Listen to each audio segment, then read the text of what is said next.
I just forgot the name of the brand.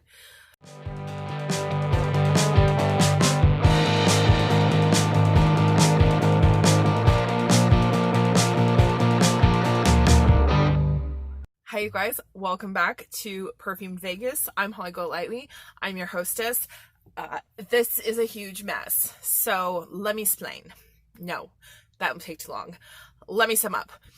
I got a kitten. I had to travel to get her, and all of this crap is stuff that I either need to sort out for her or that's just overflow of toys and stuff. Okay, I'm gonna have a separate video all about that. Let's move on.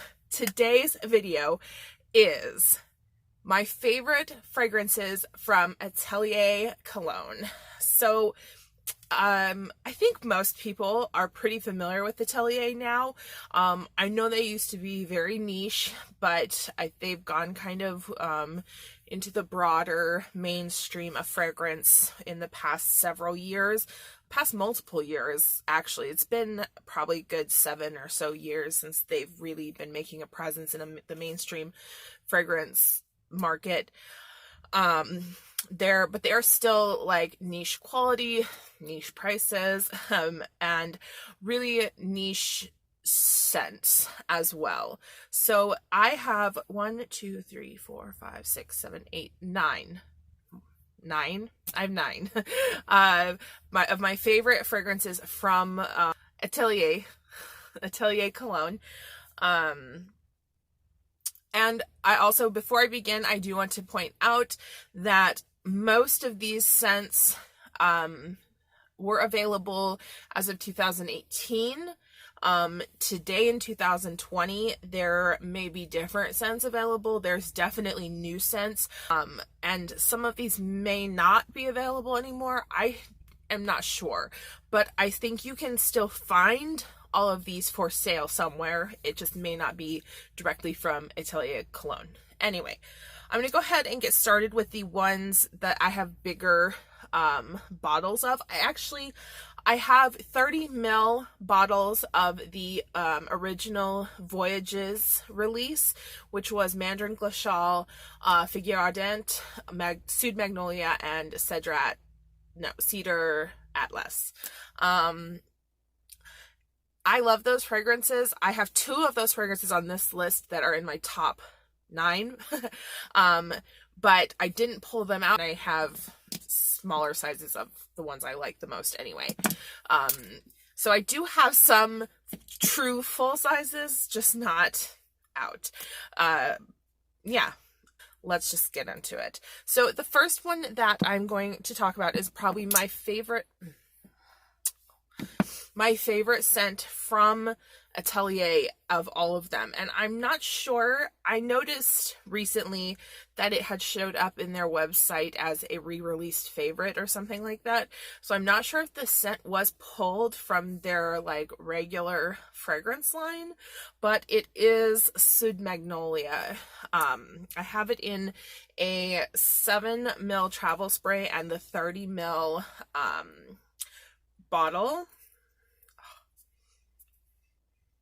This is just such a pretty floral. It's not too heavy on the citrus, but it's not too heavy on the florals either. It's really balanced well and really well done. It's my favorite from the brand, and so it's obviously my favorite from the Voyages collection, but I found it to be the most well thought out fragrance in the Voyages collection. It's just very well balanced. It's very feminine, but it could absolutely be unisex. Of course, all of Atelier's fragrances are unisex, but this one is just very pretty. Would make a great layering scent for a more like wood or leather heavy masculine fragrance. And it's just, I think all around, just so well done. It's very, very pretty. That was Sud Magnolia. It's probably my number 1 favorite. My number 2 favorite, and one of my favorite orange fragrances is Orange Sanguine from Atelier. They're all from Atelier. Why do I have to say that every time? This, again, is just such a well thought out fragrance. It's well rounded. that blood orange note is not too sweet, but it's also just juicy enough to give the olfactory feeling of being in like an orange grove. Oh, it smells exactly like the orange trees outside my grandparents' house in California. It's a super nostalgic and just delicious, beautiful fragrance. I would definitely, there's like something slightly warm and sweet in here. There may be like a little bit of vanilla in the base. I would absolutely recommend Orange Sanguine to people who say, I don't like citrus fragrances, I don't like fresh fragrances. I'd say, well, try this. You could layer this easily with a deeper incense or woods scent. It's just beautiful. So that was Orange Sanguine. The next one, the rest of these are kind of in no particular order because they're all smaller fragrances. The only one that I have a 10 ml size of is, okay, so I'll just do Cafe Tuberos next. I did just buy a 10 ml this, but I only have it right now here in the little sample vial, but this is beautiful. The only reason that this particular scent isn't in like my top placement for the brand is that it comes on a little strong. The top is a little bit heavy-handed, I feel, but then the dry down is just really, really rich and beautiful and just so delicious. It's got hints of coffee, a little bit of cocoa. It has some tuberos, some other florals as well. It's not like straight, I always feel like slimy. That's a terrible descriptor. Whenever I think of the scent of tuberos, the way that the smell presents itself in my mind when I want to talk about it is like fatty, like gelatinous kind of. That's how scent shows up in my head, is like substance and texture. So I always think of tuberos as very fatty and gelatinous, even though it's not like sometimes it can be very rich and heavy. Sometimes it's not. Here it is not too heavy. I do think there's some other florals blended in. But what Cafe Tuberosa makes me think of is what it must smell like to dine like on a cafe patio across the street from like the French Riviera in like Cannes or somewhere fancy like that. Like a fancy French Riviera cafe. That's what I smell when I smell Cafe Tuberosa. Is it Cafe Tuberosa? No, it isn't. It's just Cafe. Oh, it is Cafe Tuberosa. Oops. The next floral is Rose Anonyme, and this is one that I've had quite a few of these little guys.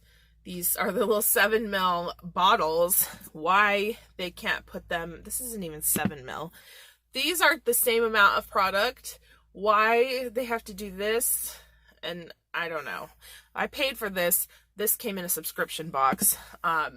For a while, this Rose Anonyme was coming in subscription boxes all the time. This is a really nice, nostalgic rose scent. It's a spicy rose. It's a spicy, slightly jammy rose, but it's definitely not like sweet or rich, indulgent, or decadent, any of those words. It reminds me, it always has reminded me of something else, but I don't know what that something else is. But Rose Anonyme is a really beautiful rose fragrance that I think, even again, with like, it's the same with like the orange. Like if you're not a rose lover, but you love like an incensey floral, this still feels like a rose scent, but not like a traditional typical rose. It's nice, incensey, really beautiful. I think this was with Vanilla Incense is one of the two that they were really bringing forward when they were going into more mass market type of environments. So I think a lot of people have smelled Rose Anonyme by now. So anyway, I'm just saying. The next one I want to talk about is Vetiver Fatal. Oh my god. I had a burp. Okay. Vetiver Fatal is not like heavy vetiver. There's like some vetiver, there's a little bit of patchouli, there's some florals, a little bit of some light-handed citrus on the top, but it's a really nice dry vetiver scent. It's surprising from Atelier, which is known for their citrus fragrances. Also being a cologne house, traditionally that is going to be citrus fragrances. It's a really nice dry vetiver that's not so heavy-handed with the vetiver that it comes off as earthy or dirty. Slightest hint of patchouli. It may not even be in there, like it just may be the vetiver just that dry. And also I have to like dab it out, so it's hard to pick up everything. But it's really a beautiful vetiver if you are somebody who likes more of an earthy, grassy scent, a little bit aromatic as opposed to sweet or floral. This is definitely one you could try for yourself or for a loved one. I think they have a bunch of deals going on for Father's Day, so I don't know. The next is Grand Neroli. I have hair stuck to me. That's why I'm being weird. I have a hair stuck to me. So the next is Grand Neroli. I like this one because it's pretty simple. Everything is very straightforward with Atelier. Everything's very straightforward. It's not really surprising for the most part. There's a few surprises. But they're all done very nice. Like, they're blended very well. But anyway, like, the ingredients are used with a nice touch, and they just all work very well. They aren't ever overwhelming. Grand Neroli is, like, a really just, you know, oh my god. It's Neroli. It's not a really juicy, citrusy Neroli, which I like. Again, like Vetiver Fatal, it's kind of a drier Neroli. You get more of the greenery of the scent, and it does have kind of an elegance about it. When I feel like Neroli sometimes is used in fragrance as a band-aid to cover like where gaps in the composition are. It just kind of, they slide it in because it's like, oh, it's citrus but floral but green but blah blah blah, and it just kind of gets muddled into the mix. And so people see Neroli on these notes lists, pyramids of fragrances they don't really like, and they're like, oh, that must be it. But in fact, it actually is a very pleasant fragrance on its own, similar to Orange Blossom, but a little bit tartar, a little bit greener. Really beautiful, and Grand Neroli does it really well. Anyway, the next one is Oud Saphir.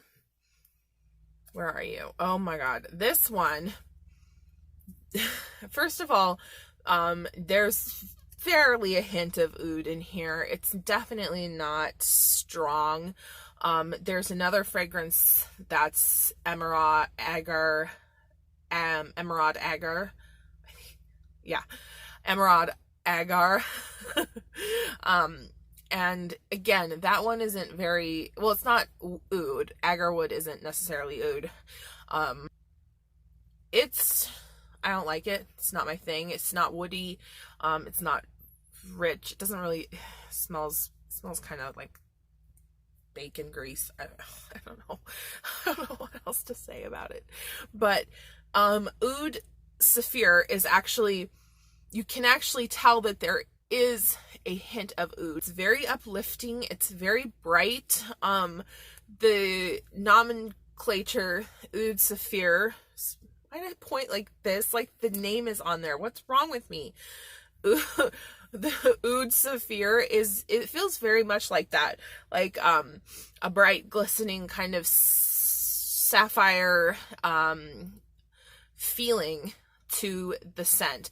Oud is discernible, but there's definitely some citrus. There may be some berries in there as well. I almost feel like there has to be some sort of berry or something sweet in the mixture, because I swear to goodness, when I first put this fragrance on my skin or even on the paper, it smells like gummy bears.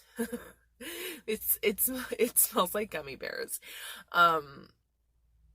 So there's something sweet and juicy in here that really offsets the stickiness and resinous, moldy, fungal. What else kind of weird words can I use here? Come on, get your brain working. It just sets off the oud well, that it doesn't overpower.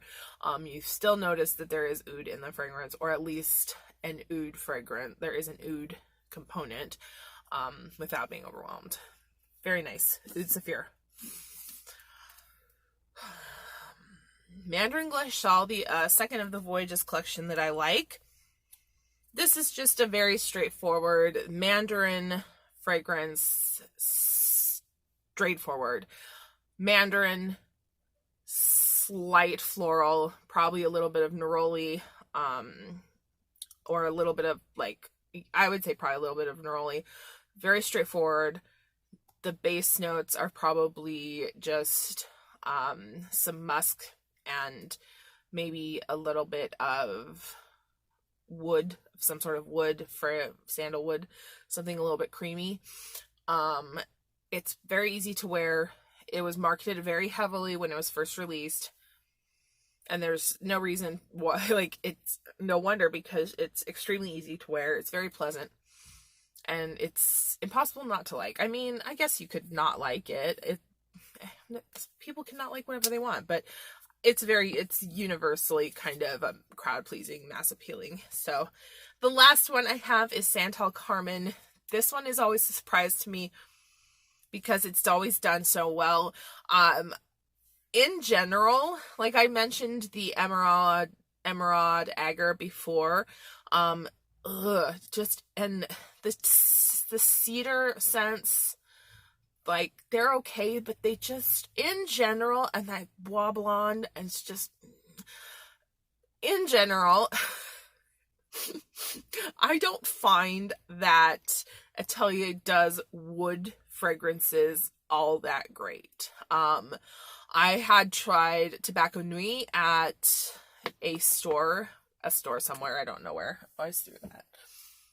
I had tried it at a store, and I was surprised. It was not what I expected. It wasn't as pleasant as I had expected. It definitely wasn't as tobacco-y, like the kind of tobacco that I prefer, like the kind of rich, resinous type of tobacco scent that I prefer, and I was quite surprised. But I shouldn't have been, because I found that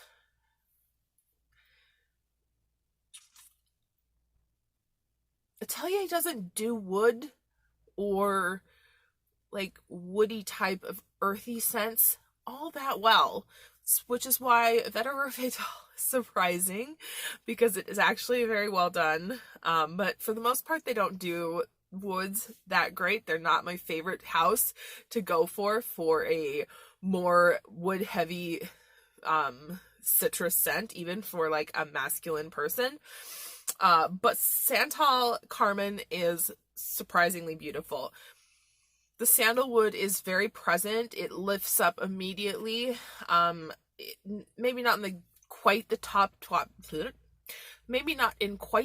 note, but it well within the, like, as soon as you get to the heart, it's just the sandalwood is coming up. It's rich, it's creamy, it's slightly sweet, and it dries down to just a really beautiful, creamy, woody, sweet scent. I would call it feminine. I would call it a feminine type of fragrance. I definitely think that it's more feminine than some of the others in this range that I'm not sure what the name of the range is, but that have the like the names of jewels, like Santal Carmen, or like Emerald, Agar, or Oud Saphir, or there's Silver Iris, I think. Those ones. This is very nice. And it's surprisingly pretty for being a wood fragrance from Atelier. Definitely recommended. Definitely recommended. If I were to recommend you some of these fragrances to try for yourself, if you were brand new to the house, if you had no idea about Atelier Cologne, I would recommend you Orange Sanguine, Sud Magnolia. I would recommend you Vetiver Fatal and Grand Neroli if you were looking for something on the masculine leaning side, and definitely Santal Carmen and Mandarin Glaciale for something truly kind of unisex. So I hope that you enjoyed this video. I was full of me rambling. I haven't actually sat down and filmed a video in like almost a week, I think. So that was, it's like a new experience.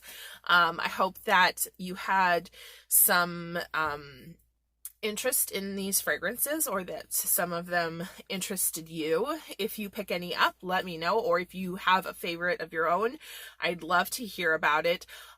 If you've tried any new releases from Atelier Cologne, releases that have come out in the past year or so, I'd say since like 2019, from 2018 to 2019,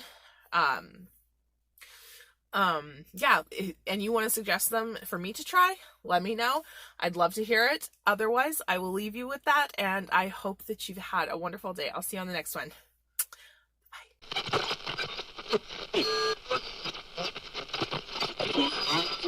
Bye.